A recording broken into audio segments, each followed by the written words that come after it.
Okay, and it's connecting and setting up.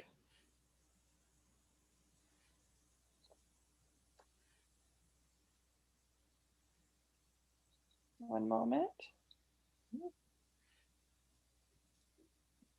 Okay, and it looks like we are live. Perfect. Okay, I'm going to go ahead and call the special Board of Directors meeting to order. It's March 16th, 2021 at 2 p.m. And Madam Clerk, could you call the roll? Board Member Drucker? Here. Vice Chair Bhat Patel? Here. Chair Becker? Here. Thank you. Thank you. All right, and even at special meetings, we do our flag salute, it looks like. I can't share my screen. That's okay. All right, hand over our hearts. Ready, begin. I pledge allegiance to the flag of the United States of America and to the republic for which it stands, one nation, under God, indivisible, with liberty and justice for all. All right, board member comments and announcements.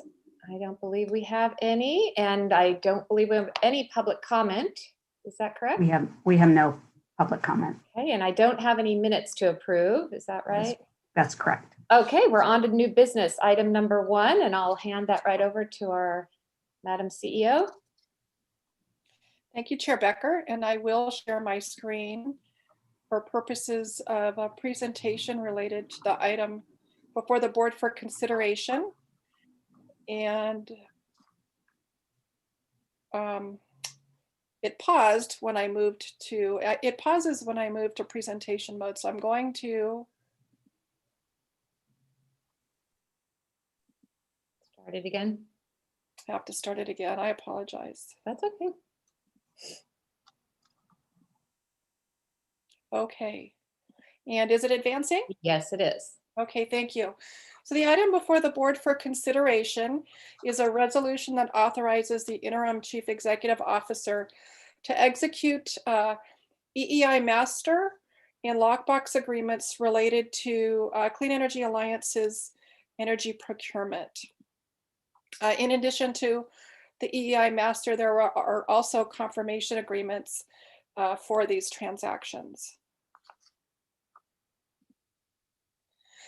In preparation for serving our customers in May, and we do have our notices that just went out this week, so we are actively involved in our enrollment process. We have solicitations underway to select energy suppliers to provide conventional energy, renewable energy, our carbon-free energy needs, our resource adequacy, also known as capacity, and related products. Through these processes, we have identified suppliers that have competitive pricing proposals and can meet CEA's renewable energy goals. We are now completing the end of the negotiation process and are ready to execute agreements to meet our energy needs. The agreements that will be utilized to effectuate the transactions are standard agreements that are used for procurement of energy products. The Eei Master Agreement is an industry standard agreement for conventional energy hedges. This agreement establishes terms and conditions for an ongoing contractual relationship. So it's really a master agreement where we predetermine terms and conditions such as what type of credit support is being offered, when will the invoices be received, when are they due, those types of terms and conditions. They're not, they don't have in them specific quantities or prices for a particular transaction. So we work out all of the terms and conditions ahead of time, because at the point in time where we receive final pricing, we have such a short window to agree to buy that energy that we want to have these standard master agreements in place. The specific agreement that we use then for executing an actual purchase is a confirmation agreement. And the confirmation agreement binds the buyer and the seller, in this case it would be Clean Energy Alliance and the energy supplier, to a particular quantity of specific types of energy at a specific price.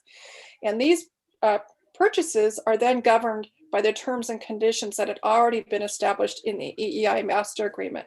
So it really establishes a an ongoing relationship between CEA and the energy suppliers. In addition, we are proposing that lockbox agreements, a group of agreements that are typically called lockbox agreements, be executed. And these agreements establish Clean Energy Alliance's lockbox, which is the bank account where the revenue and payments collected by SDG&E will be deposited into. And that bank account will be used as the credit security for the energy transactions. And this minimizes the possibility of Clean Energy Alliance needing to post any types of letters of credit, and really reduces the cost and complexity for securing these energy transactions. The parties to the agreements would include Clean Energy Alliance, River City Bank, who is the financial institution that will hold the lockbox account, and the energy suppliers. And the agreements that are make up what's known as the lockbox agreements include an intercreditor and collateral agency agreement, a security agreement, and account control agreement. And again, these enable new CCAs who have no credit history to execute contracts for energy supply. Without these types of arrangements, it may be very difficult for a new CCA without any credit to find an energy supplier that would be willing to sell, or to sell at a price that's reasonable. And it is a standard structure. It's become the normal standard structure for new CCAs entering into the energy market. The value of the transactions that will be executed for the confirmation are subject to the limits that are established in the already adopted energy risk management policy. And this chart is taken out of that energy risk policy, and you can see that it has limits related to what the CEO can independently authorize and move forward on, and those transactions that are authorized by the CEO and in conjunction with the CEA board chair, and then the other transaction types that would require CEA board approval.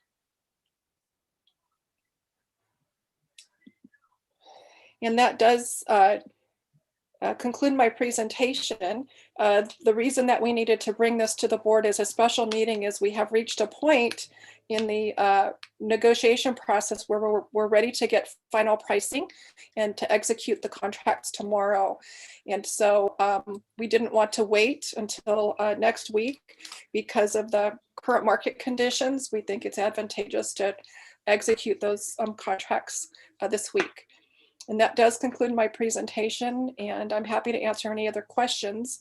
I will also add that we have a specialized transactions attorney, Steve Hall, who is working on behalf of Clean Energy Alliance in negotiating the terms and conditions and all of the terms that are in these very uniquely structured contracts. And our general counsel is also familiar with these structures as well. And I'm happy to answer whatever questions you may have. All right, Board Member Drucker. Yeah, so I assume the attorneys have gone through these with a fine-tooth comb and everything is good? Yeah, Steve Hall has been doing these agreements since MCE started 2009, and I've worked with Steve, and Steve is very thorough. Okay, so when I look at a contract, what are the which state are the laws the governing laws for these contracts?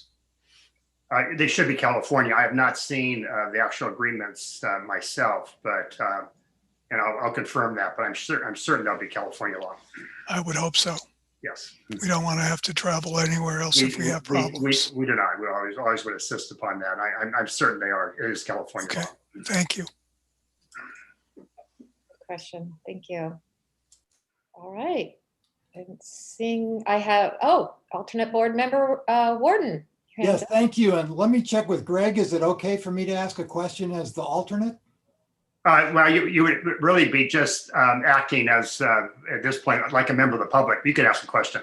Okay. As a member of the public, All the agreements look good. I had one question, and that is in the lockbox collateral agreement. It specifies that it has to be put in a non-interest bearing account at River City Bank, and there could be a fair amount of money in there from time to time, and I didn't understand why that was. Thank you for the question. Yes, you're correct that the lockbox is required to be non-interest bearing. And, I would have to ask the reason, but I can tell you what, from a practical standpoint, it's because from our perspective, the lockbox, the energy suppliers have first dibs in the money that are remaining in the lockbox. And so any interest earned would then they would have priority to. And you're correct, there could be a substantial amount of money. Typically, when we're negotiating the final agreements, there is a minimum balance required to be kept in that lockbox. And then we would sweep over anything over and above that minimum balance into an interest-bearing account. So we would not be keeping all of our available cash in that account, only what the minimum required amount would be. And do we know what that amount is? That has yet to be finalized. We anticipated in our pro forma $1 million. I believe we are looking at less than 500,000. We try to keep it as small as possible and still have suppliers interested in feeling secure that that's a sufficient amount. That makes sense to me if what we do is basically skim out the part that's ours fairly quickly and get it in interest bearing. It doesn't sit there. Correct. So thanks for the answer. That answers my question. Right, very good. It doesn't look like we have any more questions, any comments? All right. Are we ready for a motion? All right, Board Member Drucker, you are muted. I would move approval of a resolution number 2021-008 to enter into certain EEI master agreements, confirmation agreements, lockbox agreements with River City Bank and other transactions. I'll second. Great, call for the vote. Board Member Drucker, Yes. Vice Chair Bhat Patel, Yes. Chair Becker. Yes, Motion carries. very good, thank you. All right, board member requests for future agenda items. We talked for a second about finalizing the names of our products, and we'll maybe do that at the next meeting. All right, Yes. Anything else? Nothing else? All right, my goodness, that was so quick. Our next board meeting will be March 25th, 2021. It's hosted by City of Carlsbad, virtual meeting. All right, thank you, everyone. Thank you. Thank you. Thank